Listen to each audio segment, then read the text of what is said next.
Bab 3. Entitas pelaporan dan konsolidasi anak perusahaan dengan kepemilikan kurang dari seluruhnya tanpa selisih. Adapun tujuan dari pembelajaran 1 yaitu memahami dan menjelaskan kegunaan dan keterbatasan laporan keuangan konsolidasi. Konsolidasi konsepnya ada dua yaitu 1. Induk perusahaan menciptakan atau mengendalikan anak perusahaan. 2. Hasilnya satu entitas hukum tunggal. Resensi. Bagaimana kami melaporkan hasil anak perusahaan, perusahaan induk. Sub A 80%, sub B 51%, dan sub C 21%. Di mana sub A dan sub B masuk dalam konsolidasi atau ditambah metode ekuitas, sedangkan sub C metode ekuitas. Laporan keuangan konsolidasian.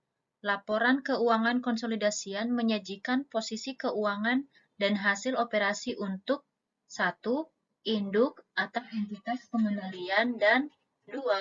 Satu atau lebih anak perusahaan atau entitas terkendali. 3. Seolah-olah entitas individu sebenarnya adalah satu perusahaan atau entitas. Manfaat laporan keuangan konsolidasian disajikan terutama untuk pihak-pihak yang memiliki kepentingan jangka panjang di perusahaan induk, yaitu 1. Pemegang saham, 2. Kreditor jangka panjang, atau 3. Penyedia sumber daya lainnya. Menyediakan sarana untuk memperoleh gambaran yang jelas tentang total sumber daya entitas gabungan yang berada di bawah kendali induk. Ada 4 batasan laporan keuangan konsolidasian. 1. Hasil masing-masing perusahaan tidak diungkapkan atau menyembunyikan kinerja yang buruk. 2. Rasio keuangan tidak selalu mewakili satu perusahaan pun dalam konsolidasi. 3. Akun serupa dari perusahaan yang berbeda mungkin tidak sepenuhnya sebanding. 4. Informasi hilang setiap kali kumpulan data dikumpulkan. Laporan keuangan anak perusahaan. 1. Kreditor, pemegang saham preferen, dan pemegang saham biasa non-pengendali anak perusahaan paling tertarik pada laporan keuangan terpisah dari anak perusahaan di mana mereka memiliki kepentingan. 2. Karena anak perusahaan secara hukum terpisah dari induknya memiliki dua bagian yaitu 1. Kreditor dan pemegang saham anak perusahaan umumnya tidak memiliki klaim atas induknya. Dan 2. Pemegang saham anak perusahaan tidak berbagi keuntungan dengan induknya. Soal praktik kuis 1. Manfaat utama dari laporan keuangan konsolidasi adalah bahwa mereka A. Memberikan informasi yang secara langsung berlaku untuk kebutuhan regulator. B. Data perusahaan individu yang tidak jelas. C. Menyajikan data dari dua atau lebih entitas yang secara jelas melaporkan kinerja masing-masing. D. Memberikan gambaran penggunaan sumber daya di bawah kendali orang tua. E. Tidak satupun dari yang di atas. Soal kuis latihan 1. Solusi. Manfaat utama dari laporan keuangan konsolidasi adalah bahwa mereka A. Memberikan informasi yang secara langsung berlaku untuk kebutuhan regulator. B. Data perusahaan individu yang tidak jelas. C. Menyajikan data dari dua atau lebih entitas yang secara jelas melaporkan kinerja masing-masing. D. Memberikan gambaran penggunaan sumber daya di bawah kendali orang tua. E. Tidak satupun dari yang di atas. Tujuan pembelajaran 2. Memahami dan menjelaskan bagaimana pengendalian langsung dan tidak langsung mempengaruhi konsolidasi anak perusahaan. Konsep dan standar. Pandangan tradisional kontrol meliputi dua bagian yaitu 1. Kontrol langsung yang terjadi ketika satu perusahaan memiliki mayoritas saham biasa perusahaan lain. 2. Kontrol tidak langsung atau piramida yang terjadi ketika saham biasa perusahaan dimiliki oleh satu atau lebih perusahaan lain yang semuanya berada di bawah kendali bersama. Konsep dan standar. Kemampuan untuk melakukan kontrol. Terkadang, pemegang saham mayoritas mungkin tidak dapat melakukan kontrol meskipun mereka memegang lebih dari 50% saham dengan suara beredar. Anak perusahaan sedang dalam reorganisasi hukum atau kebangkrutan. Negara asing membatasi pengiriman uang keuntungan anak perusahaan ke perusahaan induk domestik. Anak perusahaan yang tidak dikonsolidasikan dilaporkan sebagai investasi antar perusahaan. Konsep dan standar. Ada 3 perbedaan dalam periode fiskal perbedaan dalam periode, yaitu 1. Fiskal induk dan anak perusahaan tidak boleh menghalangi konsolidasi. 2. Seringkali periode fiskal anak perusahaan diubah bertepatan dengan periode induk. 3. Alternatif lain adalah menyesuaikan data laporan keuangan anak perusahaan setiap periode untuk menempatkan data secara konsisten dengan periode fiskal entitas induk. Konsep dan standar. Perubahan konsep entitas pelapor. FASB 94 yang mensyaratkan konsolidasi semua anak perusahaan yang dimiliki mayoritas dikeluarkan untuk menghilangkan inkonsistensi yang ditemukan dalam praktik sampai standar yang lebih komprehensif dapat dikeluarkan.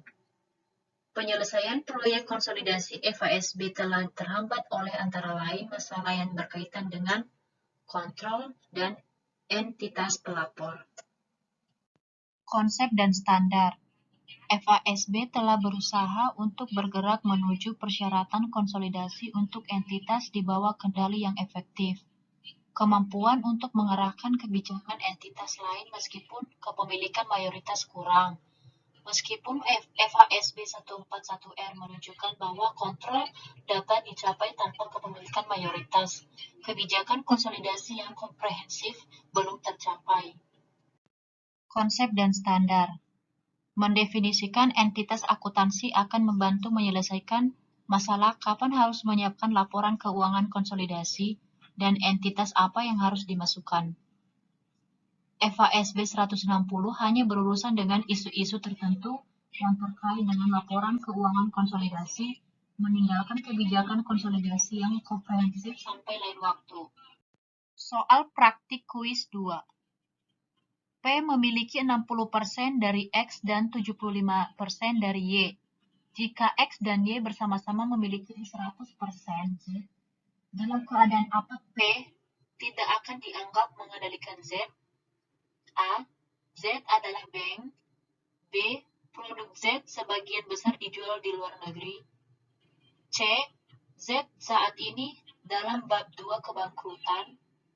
D. Z memiliki CEO yang dikenal memiliki temperamen buruk dan kebiasaan judi yang serius. E. Tidak satupun dari yang di atas. Soal kuis latihan 2, solusi. P memiliki 60% dari X dan 75% dari Y.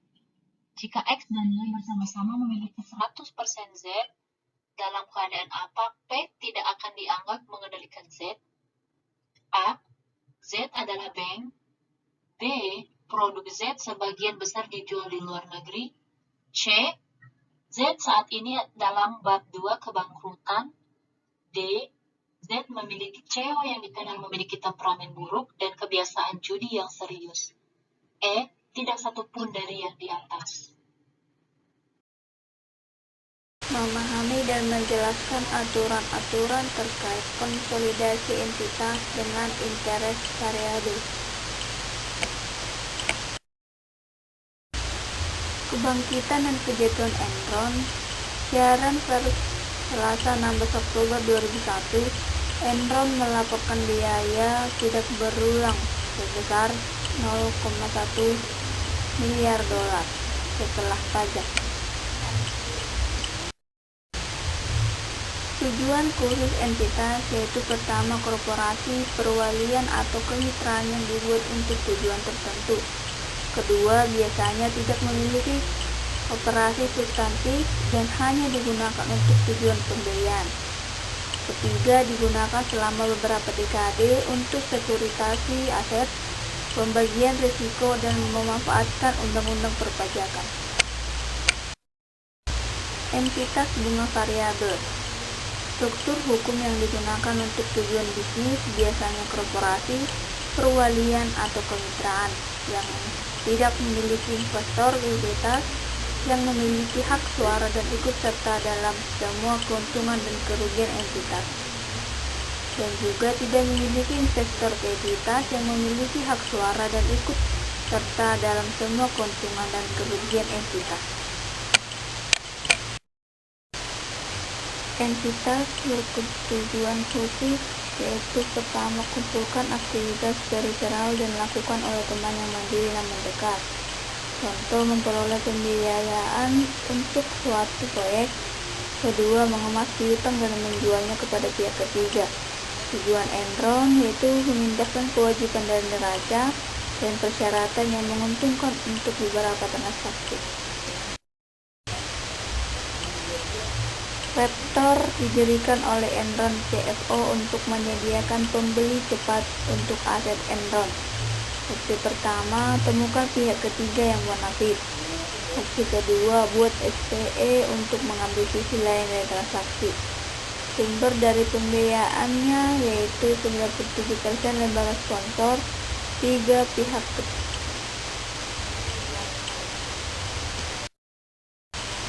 Berikut adalah contoh diagram transaksi Keiko disajikan di bawah ini.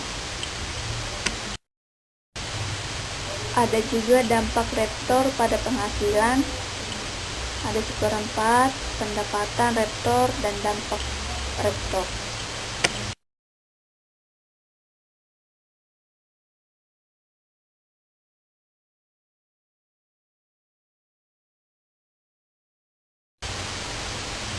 Contoh entitas bunga variabel. Ada utang senior, utang muda, perusahaan edisi, perusahaan sewa, investor, dan pemilik gedung. Entitas bunga variabel sebagai akibat dari keruntuhan Enron dan skandal penting lainnya terkait SPE mengeluarkan interpretasi nomor 46 versi yang direvisi adalah FIN 46R. Entitas yang baik tidak memiliki investor ekuitas dengan hak suara dan persentase keuntungan dan kerugian, atau memiliki investor ekuitas yang menyediakan sumber keuangan yang cukup untuk mendukung aktivitas entitas bunga variabel, bunga yang berubah dengan perubahan aset bersih. Entitas bunga variabel menggunakan istilah entitas dengan kepentingan variabel untuk mencakup SPE dan entitas lain yang termasuk dalam persyaratannya. Tidak berlaku untuk entitas yang dianggap sebagai SPE berdasarkan FASB 140. Tujuan dari FIN 46R yaitu adalah untuk menangkap hubungan investasi kepentingan keuangan dan mengendalikan hak suara, tetapi ditunjukkan oleh kepentingan dan risiko manfaat yang merupakan definisi konseptual kepemilikan di CO6. Entitas bunga variabel, situasi di mana suatu entitas menerima manfaat dan terkena risiko yang serupa dengan yang diterima dari kepemilikan saham mayoritas, hasil dari pengaturan kontrak. Pengaturan kontrak. Jenis pengaturan kontrak ada yang pertama pilihan, kedua sewa, ketiga jaminan nilai pemulihan aset, keempat jaminan pelunasan utang. Pengaturan kontrak mungkin akan segera bersamaan dengan kepemilikan, kurang dari mayoritas di SIE. SIE adalah sebagian besar adalah SPE. Entitas bertujuan khusus untuk melayani tujuan tertentu yang telah ditentukan sebelumnya dan terbatas. Kemitraan, perwalian, atau badan hukum lainnya. Pencipta disebut sponsor, biasanya dikapitalisasi tipis, paling sering digunakan untuk sekuritasi atau piutang.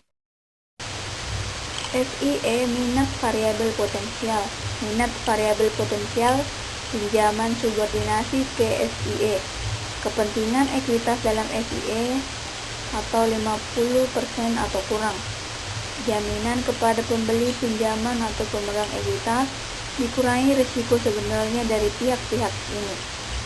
Atas aset FIE yang dipegang oleh FIE yaitu pinjaman atau pemegang entitasnya, dan pembelian dan penjualan.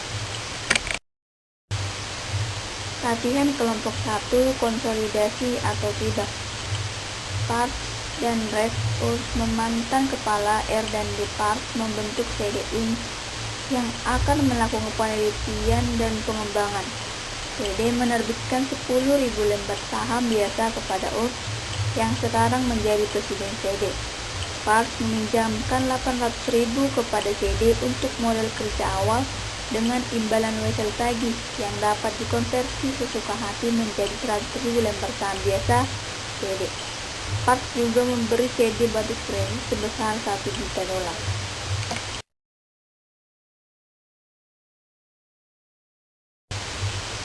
Berikut adalah diagram latihan kelompok 1, konsolidasi atau tidak.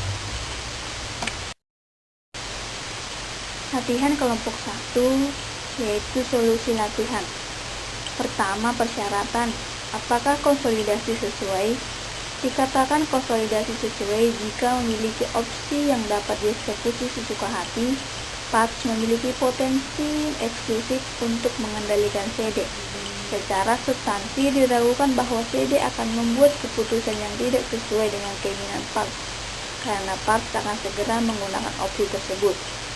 Jadi tampaknya Parts secara efektif memiliki kendali atas CD. Memenuhi sebelum opsi dapat dilakukan itu mungkin mengubah banyak hal. Parts untuk pembiayaan juga menunjukkan konsolidasi, agaknya Presiden CD menunjukkan Dewan Direksi. Jadi secara teknis, Parts tidak menunjuk pengurus, yang berarti tidak mengendalikan CD. Namun diragukan bahwa Presiden akan menunjuk anggota Dewan yang tidak disetujui Parts. Latihan kelompok 1, solusi. Persyaratan 2, apa yang akan dicapai Parts dengan pengaturan ini? Parts menghindari pencatatan biaya penelitian dan pengembangan pada buku-bukunya. Persyaratan 3, jika konsolidasi tidak sesuai, masalah pelaporan serius apa yang ada terkait laporan keuangan terpisah Parts? Masalah pelaporan yang serius bagi Parts adalah apakah piutang uang kertas $800.000 dari CD dapat ditagih. Masalah yang tumbuh ketika CD menghabiskan uang untuk penelitian dan pengembangan. Pengaturan ini mungkin merupakan cara terselubung untuk secara efektif memanfaatkan biaya penelitian dan pengembangan. Pada 11X2 Pocahontas menginvestasikan $480.000 di Smiths, 80% dimiliki, untuk 20X2 Smiths. 1. Memperoleh $70.000, kedua mengumumkan dividen sebesar $60.000, dan yang ketiga membayar dividen sebesar $50.000. Berapa jumlah yang dilaporkan Pocahontas? Untuk biaya dan ekuitas, pendapatan investasi 20X2, investasi di Smiths pada akhir tahun, dan yang ketiga saldo laba meningkat. Soal praktik kuis 3 solusi. Berapa jumlah yang dilaporkan Pocahontas? Untuk biaya, pendapatan investasi untuk 20X2 $48.000 dan ekuitasnya $56.000. Investasi di Smith pada akhir tahun, biaya $480.000 dan ekuitasnya $488.000. Untuk saldo laba meningkat $48.000 dan ekuitasnya $56.000. Soal praktik kuis 4. Pada 11X2 Pocahontas menginvestasikan $480.000 di Smiths, atau 80% dimiliki, dan pemegang saham NCI menginvestasikan $120.000 untuk 20X2 Smith. Yang pertama, memperoleh $70.000, kedua mengumumkan dividen sebesar $60.000, dan yang ketiga membayar dividen sebesar $50.000. Berapa jumlah yang dilaporkan Pocahontas untuk item berikut? Yang pertama, NCI dalam laba bersih 20X2, NCI dalam aset bersih pada 1231X2, Dan yang ketiga, saldo laba perusahaan induk meningkat. Soal kuis latihan 4 solusi. Berapa jumlah yang dilaporkan Pocahontas untuk item berikut? NCI dalam laba bersih untuk 20X2 sebesar $14.000. NCI dalam aset bersih pada 12/31X2 sebesar $122.000. Soal praktik kuis 6 solusi. Kepentingan non-pengendali dalam suatu perusahaan dapat digambarkan sebagai, jawabannya adalah C, seluruh pemegang saham selain perusahaan induk. Tujuan pembelajaran 6 yaitu memahami dan menjelaskan perbedaan teori konsolidasi. Pendekatan berbeda untuk konsolidasi. Teori yang mungkin berfungsi sebagai dasar untuk menyiapkan laporan keuangan konsolidasi yaitu teori kepemilikan, teori perusahaan induk, dan teori entitas. Dengan dikeluarkannya FASB 141R, pendekatan FASB untuk konsolidasi sekarang berfokus pada teori entitas. Yang pertama adalah teori kepemilikan. Teori ini memandang perusahaan sebagai perpanjangan dari pemiliknya. Aset dan kewajiban perusahaan dianggap sebagai milik pemilik dan menghasilkan konsolidasi rata di mana induk hanya mengkonsolidasi bagian proporsionalnya dari aset, kewajiban, pendapatan, dan beban anak perusahaan yang kurang dimiliki sepenuhnya. Selanjutnya yaitu teori perusahaan induk, mengakui bahwa meskipun induk tidak memiliki kepemilikan atau tanggung jawab langsung, ia memiliki kemampuan untuk melakukan kontrol yang efektif atas semua aset dan kewajiban anak perusahaan, bukan hanya bagian proporsionalnya saja. Pengakuan terpisah diberikan dalam laporan keuangan konsolidasian atas klaim kepentingan non-pengendali atas aset bersih dan laba perusahaan. Yang terakhir adalah teori entitas. Teori ini berfokus pada perusahaan sebagai entitas ekonomi yang terpisah, bukan pada hak kepemilikan pemegang saham. Penekanannya adalah pada entitas konsolidasi itu sendiri dengan pemegang saham pengendali dan non-pengendali dipandang sebagai dua kelompok terpisah, masing-masing memiliki ekuitas dalam entitas konsolidasi. Berikutnya adalah pengakuan pendapatan anak perusahaan sebagai gambar berikut. Yang diarsir adalah bagian yang termasuk dalam laporan keuangan konsolidasian. Teori entitas adalah semua aset, kewajiban, pendapatan, dan beban anak perusahaan yang kurang dimiliki dimasukkan dalam laporan keuangan konsolidasian tanpa perlakuan khusus yang diberikan baik kepentingan pengendali maupun non-pengendali. Berikut adalah pengakuan pendapatan anak perusahaan. Dijelaskan dari elemen goodwill, kenaikan nilai wajar, dan nilai buku. Bagian yang diarsir adalah bagian yang termasuk dalam laporan keuangan konsolidasian. Praktik saat ini FASB 141R telah secara signifikan mengubah penyusunan laporan keuangan konsolidasi setelah akuisisi anak perusahaan yang kurang dimiliki sepenuhnya. Di bawah FASB B141R, konsolidasi sebagian besar mengikuti pendekatan entitas teori. Dengan demikian, kenaikan nilai wajar entitas penuh dan jumlah penuh goodwill diakui. Pendekatan saat ini jelas mengikuti teori entitas dengan modifikasi kecil yang ditujukan pada realitas praktis bahwa laporan keuangan konsolidasi digunakan terutama oleh mereka yang memiliki kepentingan jangka panjang di perusahaan induk. Latihan kelompok 2, entry eliminasi dasar. Dapat kita lihat di sini ada perhitungan nilai buku dan ada entry eliminasi dasar.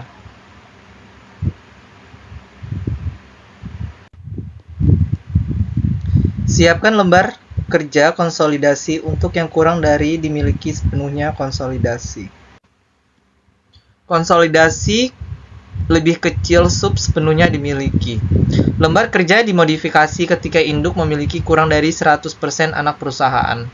Total pendapatan bersih dibagi antara kepentingan non-pengendali, pemegang saham NCI, dan kepentingan pengendali perusahaan induk.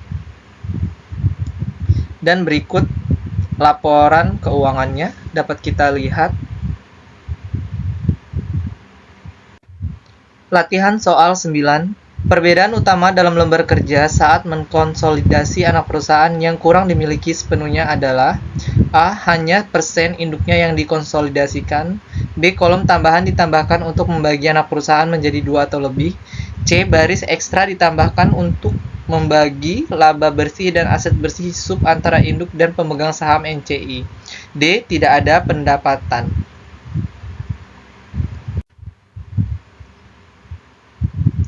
Latihan soal 9 solusi. Jadi, perbedaan utama dalam lembar kerja saat mengkonsolidasi anak perusahaan yang kurang dimiliki sepenuhnya adalah baris ekstra ditambahkan untuk membagi laba bersih dan aset bersih sub antara induk dan pemegang saham NCI.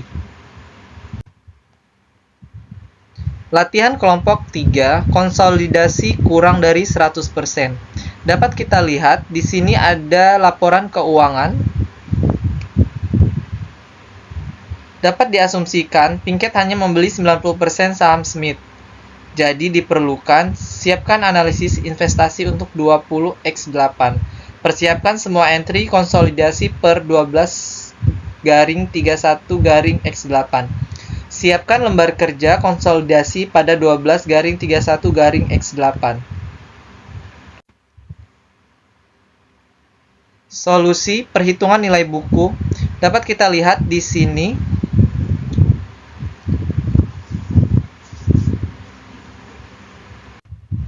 Latihan kelompok 3 solusi. Di sini kita entry eliminasi dasar. Debit saham biasa laba ditahan BB, penghasilan dari Smith NCI dalam laba bersih. Dikreditkan dividen diumumkan, investasi di Smith NCI dalam aset bersih.